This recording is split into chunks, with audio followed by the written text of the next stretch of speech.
striker Brasil itu tampak ditakdirkan untuk bersinar dalam jangka panjang. Tetapi karirnya menjadi hancur setelah tragedi keluarga. Di awal milenium baru, Adriano tampaknya ditakdirkan untuk menjadi penerus Ronaldo di Brasil, tetapi terlepas penampilannya yang gemilang, karirnya yang menjanjikan terhenti secara signifikan setelah ada kemunduran di luar lapangan.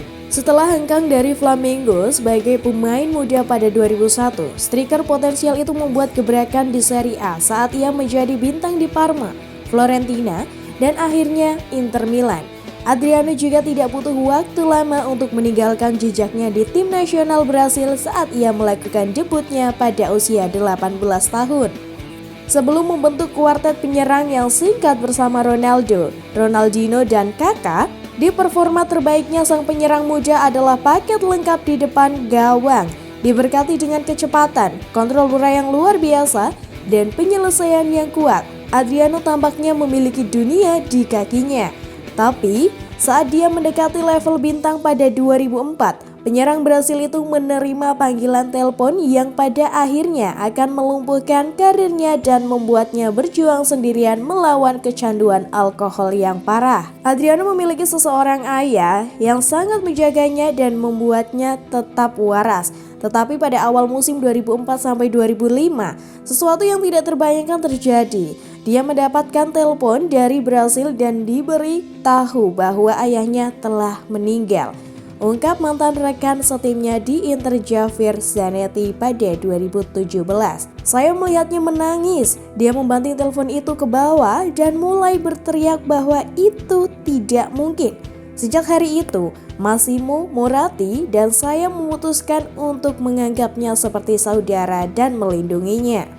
Dia terus bermain, mencetak gol dan mendedikasikan gol untuk ayahnya. Tapi setelah telepon itu dia tidak pernah sama lagi. Kami akan mengatakan kepadanya bahwa dia adalah perpaduan Ronaldo dan Zlatan Ibrahimovic dan bahwa dia bisa lebih baik dari keduanya. Tapi terlepas dari segalanya, kami tidak bisa berbuat apa-apa. Kami tidak menyembuhkan depresinya dan itu masih menghantui saya.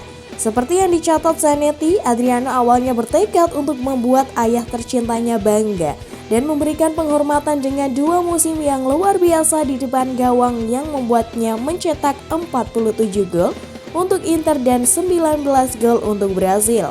Gol-gol tersebut membantu Selecao mengklaim gelar Copa America pada 2004 dan Piala Confederations setahun kemudian. Sementara di level klub ia membantu memantik dominasi Nerazzurri selama 4 musim di Serie A. Meskipun Adriano tampaknya menjaga kewarasannya di lapangan, dia sejatinya hancur dalam hati. Hanya saya yang tahu betapa menderitanya saya. Kematian ayah saya meninggalkan lubang besar, akui Adriano pada 2018 kepada acara TVR 7. Saya merasa sendirian dan saya mengisolasi diri saya sendiri ketika dia meninggal. Saya sedih dan tertekan di Italia dan saat itulah saya mulai minum. Saya hanya merasa senang minum. Saya meminum semua yang ada di depan saya, anggur, whisky, vodka, bir. Saya tidak tahu bagaimana menyembunyikannya. Saya biasa pergi ke tempat latihan dalam keadaan mabuk di pagi hari. Pada musim 2006-2007, karir Adriano mulai menurun secara tragis sebagai akibat dari godaan iblis di luar lapangan. Dengan pemain Brasil itu tidak dipanggil ke tim nasional karena berperilaku buruk dan pelatih Inter Roberto Mancini dikabarkan mencadangkannya setelah berpesta berlebihan. Karena diizinkan untuk kembali ke Brasil pada musim berikutnya, karena ingin menghabiskan lebih banyak waktu dengan keluarga yang dia tinggalkan, Adriano diizinkan untuk kembali ke Brasil pada musim berikutnya dengan cuti yang tidak dibayar sebelum memastikan peminjaman ke Sao Paulo dan kemudian bergabung dengan klub masa kecilnya, Flamengo pada musim berikutnya. Kembali ke tanah airnya, Adriano menunjukkan dia masih bisa menembak di depan gawang, mencetak 51 gol dalam 3 tahun sebelum memastikan kembali ke Italia bersama AS Roma pada 2010. Sayangnya, kepindahan itu terbukti menjadi kesalahan besar karena ia gagal memberikan gol dalam 8 penampilan sebelum kontraknya dihentikan hanya 7 bulan setelah menandatanganinya.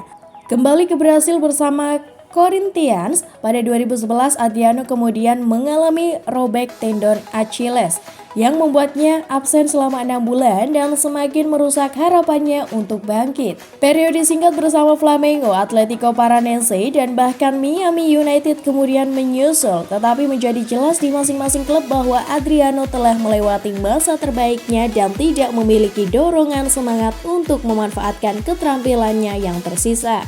Masih berusia 38 tahun, Adriano sudah tidak bermain secara profesional selama lebih dari 4 tahun dan bahkan harus mengklarifikasi di media sosial pada awal tahun ini bahwa dia sebenarnya masih hidup setelah muncul laporan palsu tentang kematiannya.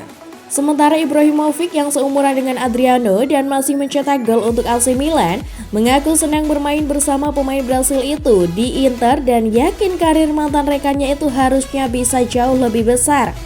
Saya bermain dengan juara, saya bermain dengan pemain yang waktu itu sudah wow.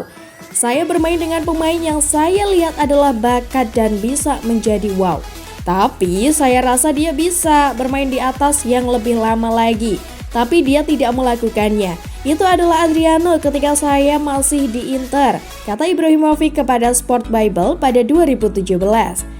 Ketika saya datang ke Inter, hal pertama yang saya katakan kepada presiden adalah saya meminta Adriano untuk tahan karena dia adalah pemain yang ingin saya ajak bermain karena dengan gaya bermainnya. Dia adalah seekor binatang, dia bisa menembak dari setiap sudut, tidak ada yang bisa menekalnya, tidak ada yang bisa mengambil bola, dia murni binatang. 50% dari semua yang Anda lakukan adalah soal mental, jika Anda tidak memilikinya itu sulit.